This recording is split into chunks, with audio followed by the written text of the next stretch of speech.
अभी इंडिया में जैसे हमने सुना है कि ये शो यूएस बेस्ड शो है, तो पहले आप ऐसे कंटेस्टेंट हैं जिसका हम ऐसा इंटरव्यू कर रहे हैं रिगार्डिंग दिस शो, अपने मुंह से बताइए कि क्या कहना चाहिए। पहले तो I am fine and I hope you are fine as well and thank you कि मैं पहली कंटेस्टेंट हूँ इस शो से जिसका आप इंटरव्यू कर रहे हैं। मैं बहुत थैंकफुल हूँ कि मैं पहली कंटेस्टेंट हूँ इस सीज़न की, जो इंडिया में पहला सीज़न है इस शो का। ये एक बहुत बहुत बहुत बड़ा शो है ग्लोबली और इसके इतने वर्जन्स बने हैं इतनी कंट्रीज़ में। तो जब इंडिया का ये वर्जन बना और मुझे यहाँ से कॉल आया, पहले तो मैं थोड़ा डर गई थी क्योंकि अगर आप बाहर का देखेंगे तो इस शो का कॉन्सेप्ट बहुत ही अलग है, बहुत ही बोल्ड है। तो मैं थोड़ा सोच रही थी कि इंडिया में उसे कैसे इंडियनाइज़ करेंगे इंडियन ऑडियंसेस के लिए, लेकिन जो हमारी क्रिएटिव टीम थी उन्होंने मुझे पूरा भरोसा दिया कि ये स्टोरी इमोशंस की है।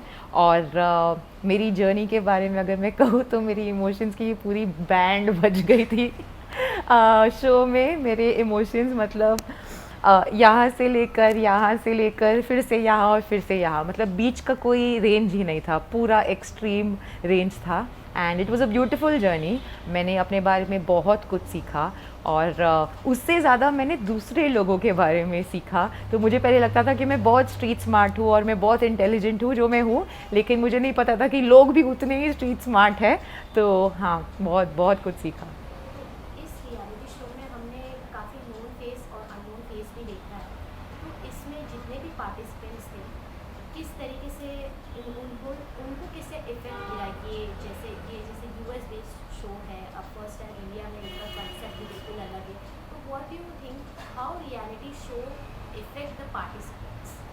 आई थिंक ये मेरा पहला रियलिटी शो था, लेकिन शो पर ऐसे जन थे जिन्होंने पहले भी रियलिटी टीवी किया है या उन्होंने टीवी किया है। तो मैंने ना टीवी किया है ना रियलिटी शोज़ किया है। मैं स्पोर्ट्स प्रेजेंटर हूँ और मैं एक्टर हूँ। तो मेरे लिए रियलिटी टीवी मैं देखती थी और मुझे लगता था हाँ ये तो बहुत ईजी है, तो क्या हुआ, कैमरा है सामने तो इसमें क्या है।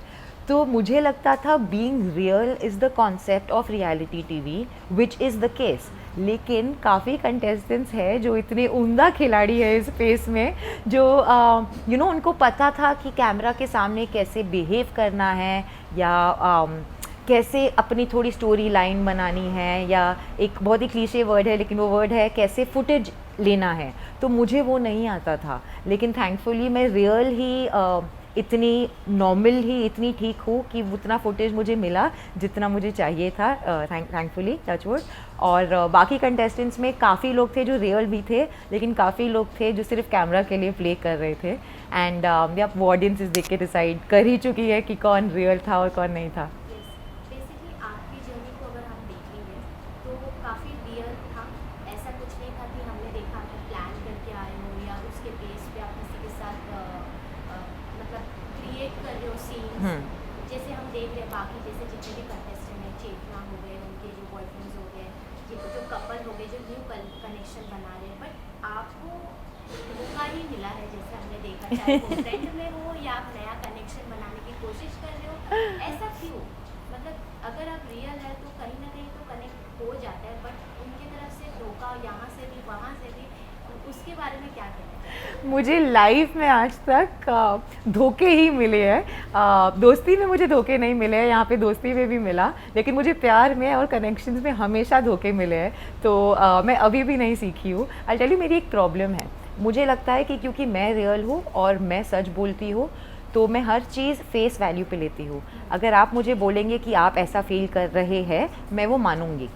अगर कोई और मुझे आके बताएगा कि वो ऐसा फील कर रही है, मैं जब तक आपके मुंह से नहीं सुनूंगी मैं वो नहीं मानूंगी, वो बिलीव नहीं करूंगी। तो मुझे लगता है कि क्योंकि मैं रियल हूँ और मैं ऑनेस्ट हूँ, तो लोग भी रियल और ऑनेस्ट है। तो आई थिंक मैं वही मार खा जाती हूँ, क्योंकि सब रियल नहीं होते, सब ऑनेस्ट नहीं होते, for the reason best known to them, to each his own. सब अपना गेम खेलने आए थे, और अगर एक्चुअली सोचे तो ये गेम ही था और ये शो ही था। तो अगर कोई गेम खेल रहा है, मैं ये नहीं कह सकती कि ये गेम क्यों खेल रहा है, वो गेम खेलने ही आया है। मैं थोड़ी उल्लू बन गई, लेकिन कोई बात नहीं। तो हाँ, मेरे साथ धोखा हुआ क्योंकि मैं चीज़ें फेस वैल्यू पर लेती हूँ। मुझे लगा था कि मुझसे जो भी कहा गया वो सच था। और अगर आई थिंक थोड़े वे में थोड़ा 100 में से 50 सच होगा भी, आई होप, आई प्रे। लेकिन हाँ, इसीलिए मैं धोखा खा गई। बट आप धोखा खा गए तो ज़रा ये भी बता दीजिए किसके वजह से आपको हर्ट हुआ है हमें मतलब जनता को जानना है कि जिनके जो रिएक्शन से आपको काफ़ी हर्ट हुआ है, क्योंकि जैसे हमने सुना है कि आप बातें और चीज़ें अंदर रखती है, काफ़ी ओपन अप स्पीकअप नहीं करती है।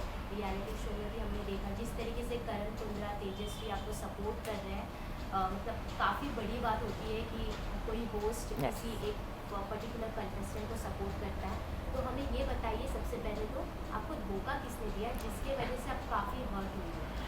तो मेरा कनेक्शन बना था अर्जुन के साथ इस शो में, और अर्जुन एक बहुत ही अच्छे इंसान है, बहुत ही प्यारे इंसान हैं, और मेरा कनेक्शन पूरे शो में सिर्फ अर्जुन की तरफ था। मैंने और कहीं एक्सप्लोर करने की कोशिश नहीं की। और अर्जुन का पहला कनेक्शन थी नवीशा, और नवीशा ने ही बढ़ावा दिया मुझे कि आप अर्जुन के साथ कनेक्शन बनाइए, क्योंकि I think he also likes you, और आप दोनों साथ में बहुत अच्छे लगेंगे, और हम दोनों साथ में बहुत अच्छे लगते थे। तो ये बढ़ावा मुझे मिला, इसीलिए मैं आगे बढ़ी, और मैंने उससे ये क्लैरिटी ली थी कि मैं अर्जुन के साथ जो उनका कनेक्शन था, मैं कनेक्शन बना सकती हूँ। उसने कहा हाँ, और ये हमारा कनेक्शन बहुत ही ऑर्गेनिकली बना, मेरा और अर्जुन का, क्योंकि हम दोनों का कोर बहुत सिमिलर है, ऐसा मुझे लगता था और ऐसा उसे भी लगता था। लेकिन मुझे बाहर आकर एपिसोड्स देखने के बाद पता चला कि मेरे पीछे वो अर्जुन के साथ अपना अलग कनेक्शन फिर भी कंटिन्यू कर रही थी। उसका क्या रीज़न था उसको पता है और अर्जुन को पता है, लेकिन अंदर जब मैं शो में थी मुझे नहीं पता था कि एकदम से क्या हो गया कि 4 हफ्ते के ब्यूटीफुल कनेक्शन के बाद अर्जुन ने हमारा कनेक्शन ऐसे तोड़ दिया। तो जब भी करण और मौनी आते थे वो हमेशा अर्जुन और नवीशा की केमिस्ट्री के बारे में बात करते थे, और मैं हमेशा सोचती थी कि ये दोनों तो हार्डली बात करते हैं, तो ये कौन सी केमिस्ट्री की बात कर रहे हैं। तो मुझे तब स्ट्राइक नहीं होता था, लेकिन नवीशा रोज़ अर्जुन से बात करती थी 2-3 घंटा रात को, और मैं हमेशा सोचती थी कि फ्रेंडशिप स्पेस में है, मैं पॉजेसिव नहीं हूँ, यहाँ कोई किसी का बॉयफ्रेंड नहीं है। अर्जुन की असली गर्लफ्रेंड जो है वो है चेष्टा, वो जो दूसरे विला में है। मेरा अगर कोई for the lack of a better word competition है तो वो चेष्टा के साथ डिसीजन होगा एंड में। तो मुझे नहीं लगा था कि घर के अंदर ही ऐसा हो जाएगा। तो हाँ, बहुत बड़ा ड्रामा हुआ, बहुत कुछ हुआ, एंड मैं सच्ची में करण और मौनी के लिए बहुत बड़ा थैंक्स कहना चाहूँगी, क्योंकि ये दो जब भी आते थे ये दो मुझे क्लैरिटी देते थे, और मेरी आंखें थोड़ी खुल जाती थी कि ये क्या हो रहा है, कुछ तो गड़बड़ चल रही है, और वो क्या गड़बड़ चल रही है वो किसी को समझ नहीं आता था जब तक मेरा कनेक्शन टूटा। और जैसे वो कनेक्शन टूटा, आई थिंक मेरे अंदर एक इमोशनल बहुत बड़ा बैगेज था जो मैं मेरे पास्ट रिलेशनशिप से भी लेकर आती हूँ, जहाँ मुझे बिट्रेल मिला है। तो मुझे यहाँ आके लगा कि यहाँ आके भी मेरे साथ वही हुआ, कि मैं देख नहीं पाई कि मेरा जिसके साथ कनेक्शन था वो किसी और के साथ कनेक्शन निभा रहा है और बना रहा है। और मुझे जो सबसे बड़ी चीज़ चुभी वॉज एक फ्रेंड ने मुझे बिट्रे किया। वो एक बहुत बड़ा झटका लगा मुझे, क्योंकि मैं लोगों से इतना ईज़िली इमोशनली ओपन अप और अटैच्ड नहीं होती। मैं दोस्त सबकी बनती हूँ, और मैं बहुत प्यारी दोस्त बनती हूँ और निभाती हूँ दोस्ती, लेकिन मैं खुद किसी को अपने दिल में इतनी इजीली जगह नहीं देती। और मैं अर्जुन नवीशा के बहुत क्लोज आ गई थी एज इंडिविजुअल्स, और जब वो बबल बर्स्ट हुआ, और द वे वो बबल बर्स्ट हुआ कि उसका कोई रीज़न नहीं मिला, इट वाज इमीडिएटली कि एक स्विच ऑफ हो गया कि हाँ नेहा बाय, हाँ नवीशा हाय, और एक ही दिन में मतलब मेरा हाथ छोड़ के उसका हाथ वो ही दिन में पकड़ लिया। तो अंदर रहकर, आइलैंड पे रहकर शो में लाइफ ऐसे लगता है फास्ट फॉरवर्ड में चलती है, क्योंकि इमोशंस सुबह कुछ और डायनामिक है, शाम को कुछ और डायनामिक है। तो हाँ, वही हुआ, और मैं काफ़ी उदास हो गई। लेकिन करण, मौनी, तेजस्वी, these guys have really helped me get through my heartbreak और हाँ, and I got my closure on the show as well. Basically हम अगर बात करें रियलिटी शो की, ऐसे काफ़ी लोग हैं जो रियल कनेक्शंस बनाते भी, चाहे वो फ्रेंडशिप हो, आगे तक बॉयफ्रेंड गर्लफ्रेंड हो, या आगे तक मतलब उस रिश्ते को लेके जाते हो। अभी आपको क्या लगता है कि इतने सारे कंटेस्टेंट्स में से आपको रियल कौन लगा, सबसे ज़्यादा जेन्युइन कौन लगा? तो मेरे विला में मुझे सबसे जेन्युइन कनेक्शन लगा मेरी फ्रेंड उर्वी और मोहक का। उनका कनेक्शन इतना ब्यूटीफुल था, उनका बॉन्ड इतना ब्यूटीफुल था कि हम सबको पता था कि मोहक निधि से बहुत प्यार करते हैं, और वो शायद क्या, वो पक्का ही निधि को नहीं छोड़ने वाले हैं। मगर उर्वी उनके लिए एक बहुत ही खूबसूरत टेम्पटेशन और डिस्ट्रैक्शन बनकर आई, और वो अभी भी बहुत अच्छे फ्रेंड्स हैं, बहुत जेन्युइन फ्रेंड्स हैं, और अभी भी उनमें वो कनेक्शन है जो फ्रेंडशिप से थोड़ा ज़्यादा है। सो आई थिंक मोहक और निधि। और अगर मैं दूसरे विला की बात करूँ तो वहाँ पर चेष्टा जो अर्जुन की गर्लफ्रेंड थी, शी वॉकड आउट विथ एरियो। एंड चेष्टा और एरियो का कनेक्शन भी बहुत जेन्युइन लगता है मुझे, क्योंकि मैंने एपिसोड्स देखे। So I think they have a very beautiful connection as well. ये जो मतलब ये जो रियलिटी शो है टेम्पटेशन आइलैंड, इसमें इमोशंस है या सब गेम ही खेल रहे हैं? क्योंकि at the end of the day ये एक रियलिटी शो, एक गेम बेस्ड शो है जिसमें आपको अपनी चीज़ें रखनी पड़ती है। आगे जाके आपका जो भी आप विनर होते हो या रिश्ता आप एक कमाते हो उस शो से, आगे जाके आपको उसको निभाना पड़ता है। तो ये आपके हिसाब से क्या लगता है? मुझे लगता है ये एक गेम शो तो है, लेकिन अगर आप 42 डेज़ लोगों के साथ रह रहे हो, लोगों के बीच में रह रहे हो, तो आप कितना भी गेम करने की कोशिश कर लो, आपको एक बहुत ही शातिर खिलाड़ी होना पड़ेगा, एक रोबोटिक दिमाग के साथ जो अंदर थे घर में दूसरे जन। वो कौन था वो ये बता दीजिए, एक दो नाम बता दीजिए हमें। मेरा नाम एन से शुरू होता है और ए से ख़त्म होता है। एक और लड़की है जिसका नाम एन से शुरू होता है और ए से ख़त्म होता है, और वो शातिर खिलाड़ी मैं नहीं हूँ, वो है। तो मुझे लगता है आप कितना भी ड्रामा करे या थोड़ा फेक बने या इमोशंस प्रिटेंड करने की कोशिश करे, कहीं ना कहीं तो वो निकल ही जाता है।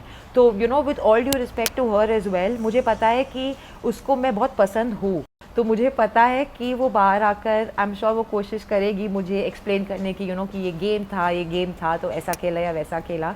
तो with all due respect again, उसने गेम खेला तो ये बात के लिए तो सैल्यूट है उसको, वाई नॉट। लेकिन मेरे हिसाब से ये एक रियलिटी शो है, रियल लोगों के साथ है, और आप कितना भी गेम खेलो, आप लोगों के रियल इमोशंस के साथ खेल रहे हो। तो आई थिंक वो इमोशंस के साथ एक लिमिट तक आप खेल सकते हो, किसी का दिल नहीं टूटना चाहिए, जो मेरा टूटा।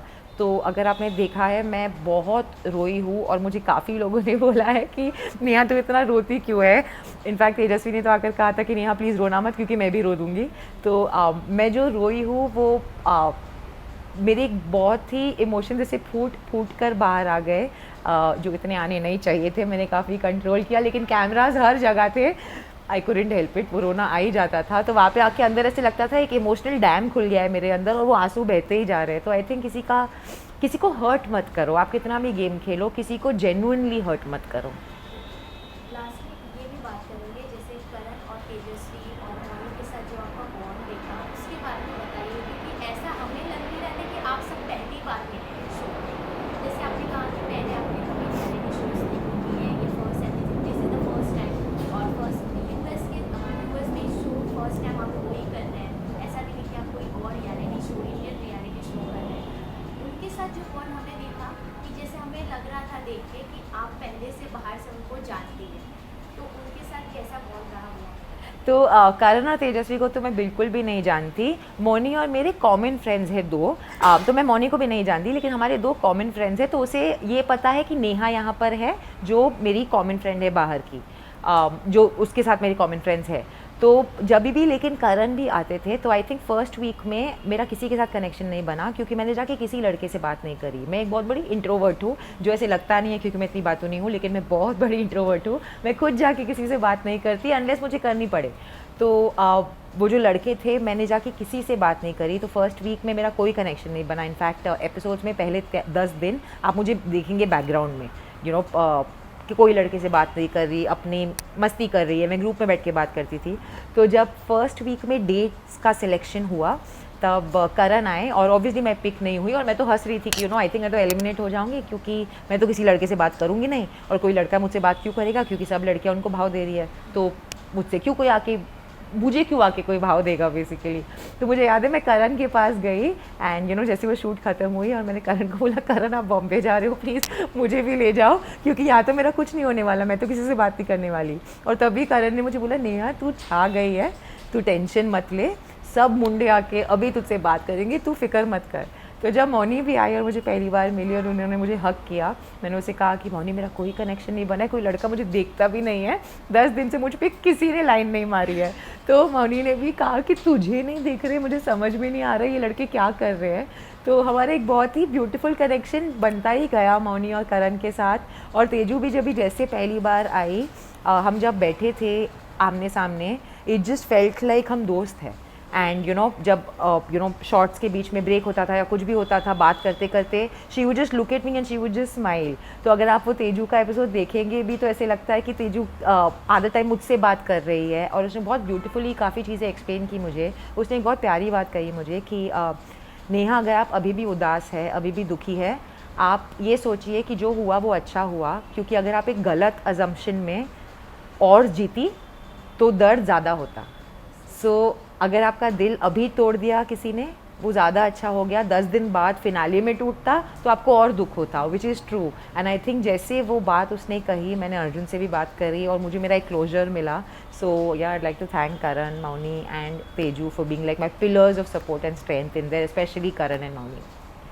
नेहा, और एक चीज़ पूछना चाहूँगी, जैसे अभी आपका ये सफ़र, ये जर्नी एंड हो चुका है, तो इस रियलिटी शो से आपने क्या सीखा? सबसे बड़ी चीज़ जो आपका डेवलप हुआ है, या कुछ बुरी चीज़ जो ख़त्म हुई है, क्या ऐसी चीज़ है? तो पहले जो बुरी चीज़ ख़त्म हुई, मैं ये कहना चाहूँगी, मैं पहले कुछ बोलती नहीं थी। अगर आपने शो में भी देखा, मैंने किसी के साथ झगड़ा नहीं किया। जब मौका था अपनी बात करने का कि तुमने मेरे साथ गलत किया या मुझे ऐसा लगता है कि आपने मेरे साथ गलत किया, मैंने फिर भी बात नहीं करी, ना अर्जुन से ना नवीशा से। तो मेरे दोस्तों ने जाके, राजवी और उर्वी, मैंने 2 बहुत ब्यूटीफुल कनेक्शंस बनाए अंदर। उन्होंने जाके मेरे बिहाफ पे बात करी, और वो भी मुझे घड़ी घड़ी बोलते थे कि तू क्या कर रही है नेहा, तू बोल। अगर तुझे कोई हर्ट कर रहा है, तुझे बोलना चाहिए। वो इंसान को कैसे पता चलेगा कि उसने तुझे हर्ट किया है या कितना हर्ट किया है। और यही बात मुझे करण ने भी कही। तो मैं इमोशनली ओपन अप हुई हूँ इस शो के वजह से। और मुझे लगता है कि अब मैं ये जो मैं इतनी सारी बातें करती हूँ, मैं मतलब की भी वो बात रखूँगी। अगर मुझे कोई चीज़ अफेक्ट करेगी, मैं उसे जाने नहीं दूँगी, मैं उसे सप्रेस नहीं करूँगी। और मैंने और एक चीज़ सीखी कि लोगों को जाके अप्रोच करना चाहिए। अगर कोई लड़का पसंद आए तो जाके उसे प्लीज़ बताइए कि आपको वो पसंद आया है। लड़के हमेशा खुद चल के नहीं आएंगे आपके पास।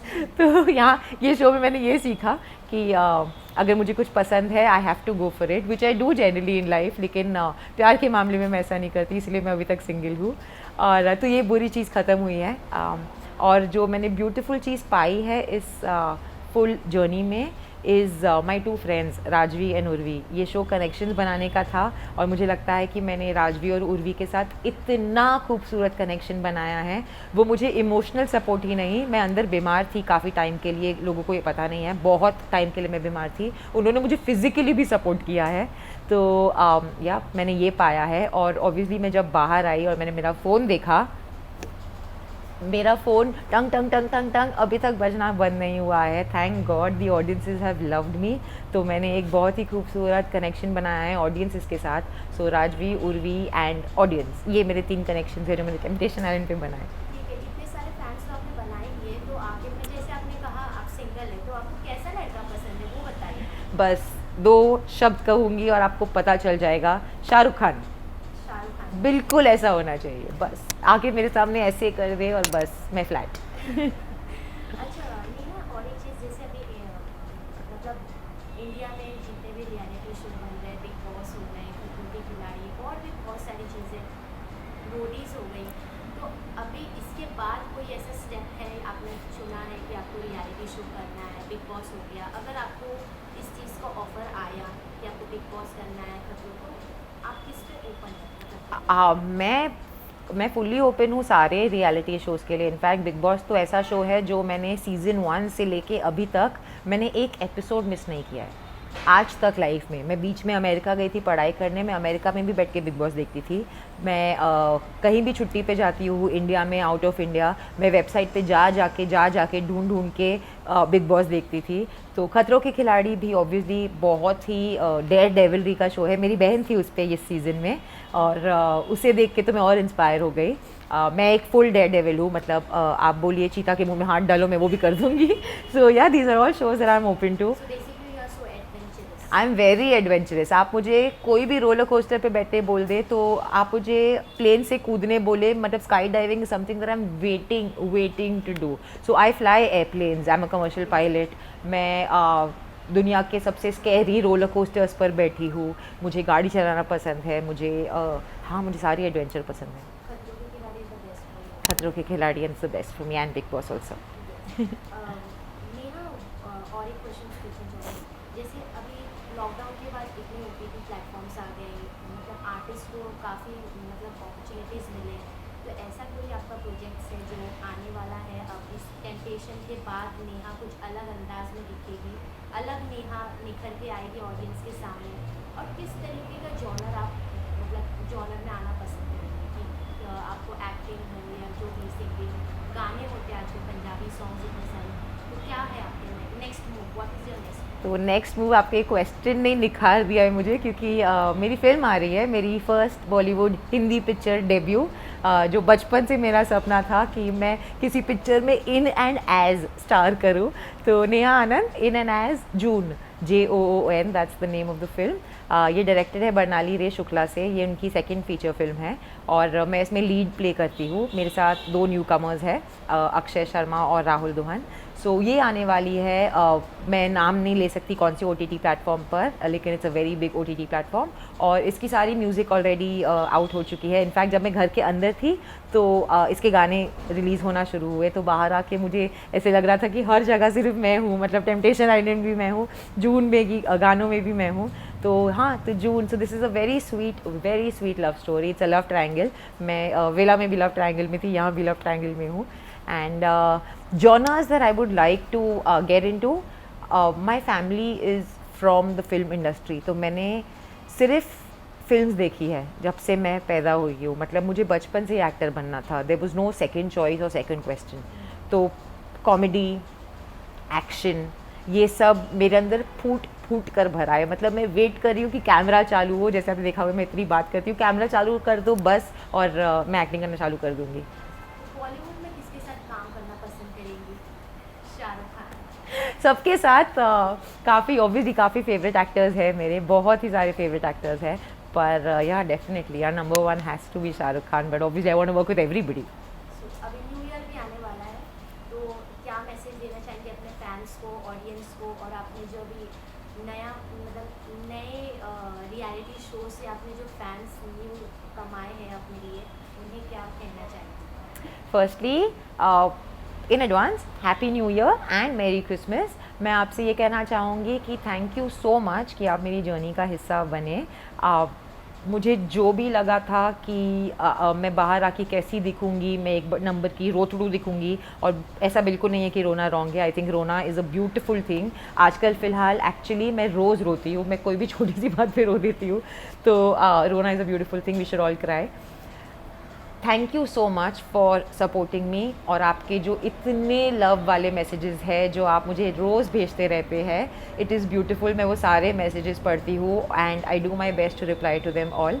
मैं जाते जाते सिर्फ ये कहना चाहूँगी कि जो मेरी जर्नी थी टेम्पटेशन आइलैंड पे, ये मैंने दिल से खेली, मैंने सिर्फ अपने दिल की सुनी, और मुझे लगता है कि अगर आपका ये ठीक है तो इसका फ़र्क नहीं पड़ता। आप अपना दिल साफ़ रखिए और लोगों के साथ अच्छा कीजिए, किसी को हर्ट मत कीजिए, and that's all you need to do to be a normal human being and a good person.